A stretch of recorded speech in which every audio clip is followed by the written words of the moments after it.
Greetings, family. Today I have something very important to share with you. A message about channeling and manifestation. I notice that many of our brothers and sisters are very good at channeling many things, many dimensions, many futures. I would like to help us all focus on channeling in a way that actually becomes manifested in third dimensional form. So with that in mind, I'd like to lay out a little groundwork. In my understanding of the multiverse, there is an infinite number of parallel dimensions. As a channeler, astral traveler, whatever else you'd like to call it, we are accessing these other dimensions and timelines. My understanding is anytime you have ever imagined anything, that thing actually exists in some place in space and time in the multiverse, and you are visiting it for a time. And then that visitation is being transmitted to your brain for you to have something of a memory of that experience. And that is what our imagination is. So, we can imagine so many things. We can visit so many timelines. However, what I'm seeing a lot of our family doing is channeling other timelines, other dimensions. And that's great. That's fine. It's wonderful to do that. However, if you are channeling another timeline and then you want to actually manifest that here, it will not work. There is a timeline to this dimension. This timeline has some fluidity to it, so it's not preset. However, it's got parameters. So if you want to manifest a dinosaur, good luck. It's not going to happen. Unless, of course, you walk down the timeline path where we advance our science and our genetic engineering to eventually recreate dinosaurs through genetic engineering and science, because that's the timeline and the parameters of this particular dimension. That's lesson 1. Lesson 2. How do we know we're channeling the future of this particular timeline? It's not easy. Most channelers, I believe, fail to ever actually crystallize a channeling of this particular dimension. And that's why so many channelers are just saying and doing stuff that sound great and they're not physically reflected. I personally am all about the channelings that can be literally embodied in third dimensional form, because I believe that that is a higher state of ascension and creator God abilities, or goddess, however you'd like to call it. Personally, I believe that as we transcend into what some are calling the 5th dimension, that is our ability to cognitively conceive of a channeling and then literally implement it to then experience it in our body. So, how do we do that? First, we have to know how this planet is actually functioning now. Next lesson is on history. The history of this planet, specifically the human history of this planet, as I know it, is actually very simple because it is exceptionally cyclical. It all began with tribes. And when there were tribes, life for humans was much better than it is now. Tribes spawned all over the world. Shortly after the tribes came the empires.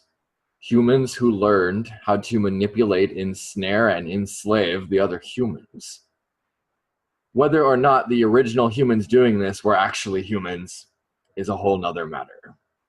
I will not get into today. What matters is that the planet was empirically enslaved. It actually started before the Egyptians. I forget the name of that culture. But the Egyptians then took that knowledge and they did better than anyone had ever done it before.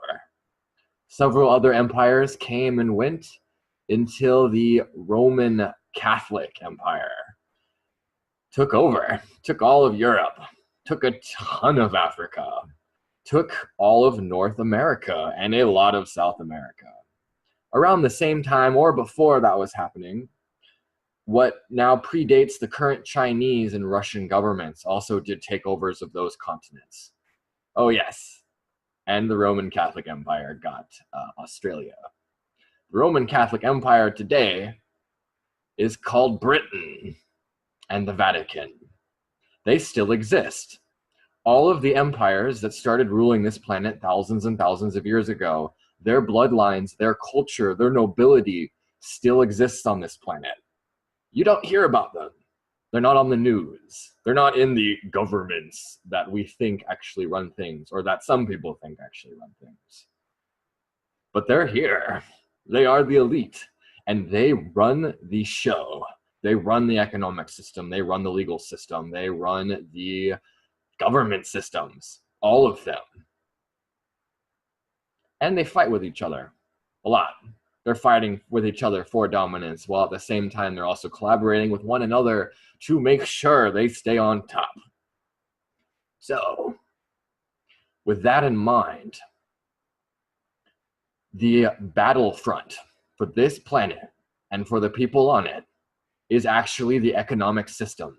It has nothing to do with politics, with law, or with anything other than money.